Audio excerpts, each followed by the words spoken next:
I recently saw a video where the video producer asked everyone to stop tagging their zombie friends to these videos because they're getting threats and harassment, etc.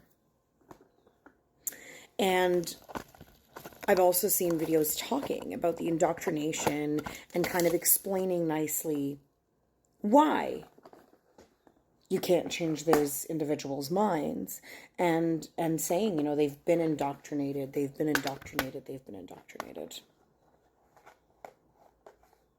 And that kind of ruffles my feathers. And so I'm going to take this conversation in another direction. مساء الخير كل حد. أنا Mo Davis, the Tribeless Outsider.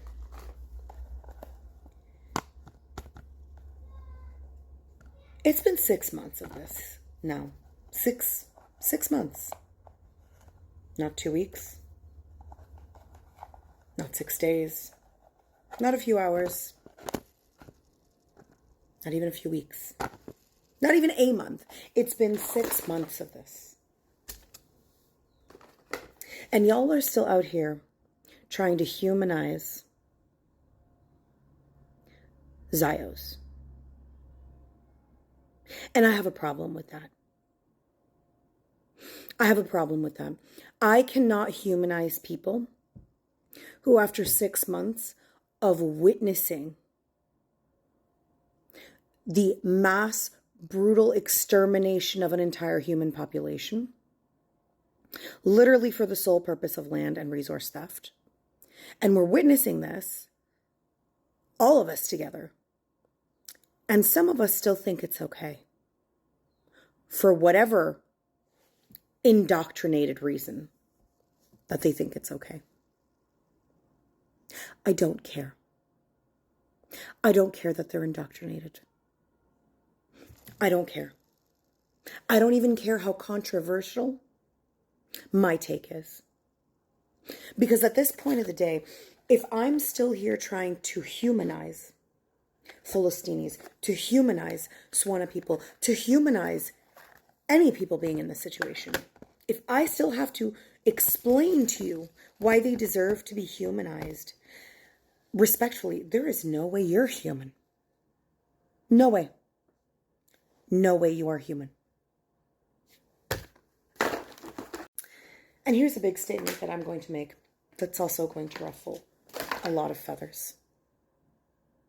This act of continuing to defend Zios as people who are heavily indoctrinated shows the limits of your allyship, shows how disingenuine and performative you are when it comes to advocating for people who are literally being mass exterminated. And here's the thing. If my children are in a room with you and I'm not there, and the only way you're willing to protect them is if everybody in the room agrees with their right to exist, then I don't want you in the room. Because you are just as much a threat as everybody else in that room is. You are too weak for this. You are too weak to pretend that you're an ally. And see, here's the thing. Many of you are anti-racist or anti-discrimination until somebody you love is a garbage enough human being to tell you that they're entitled to their own opinions. And then you back off. And then you say they're entitled to their opinions.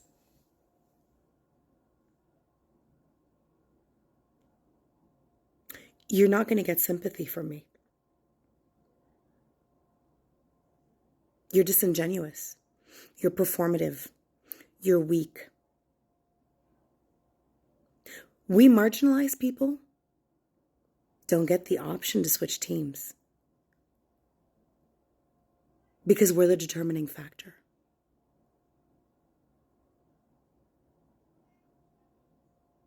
And just like if there's 1,000 good cops and 12 bad, and those 1,000 cops know that the 12 bad are doing what they're doing and say nothing or allow it to continue and maintain a relationship with those other cops, then you have 1,012 bad cops. One bad apple rots the entire bunch. So stop justifying. Stop reasoning. Stop whatever arguments y'all are doing. It's making you look bad. You're making yourself look bad. You're outing yourself. And you're proving to all of us that you haven't deconstructed schnazzle. You haven't decolonized. You haven't opened your mind. Because the limits of our safety depends on who you surround yourself with and whether or not they influence you. And as someone who was assaulted as an 11-year-old to a point of physical deformity and permanent damage in front of hundreds of individuals who did nothing,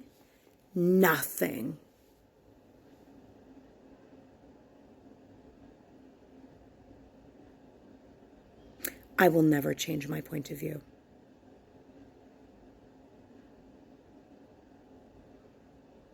You are not safe people. And you are not on the right side of the history. And you're not on the right team. And you need to shut your mouths and go to the back of the line. This is not your place. Ceux qui se ressemblent se rassemblent. It's a French proverb. Those who resemble, assemble. You are the company that you keep. So if you're justifying their bigotry, their discrimination, and their violence, you're just exposing what you're willing to allow others to be subjected to. Sit in that discomfort.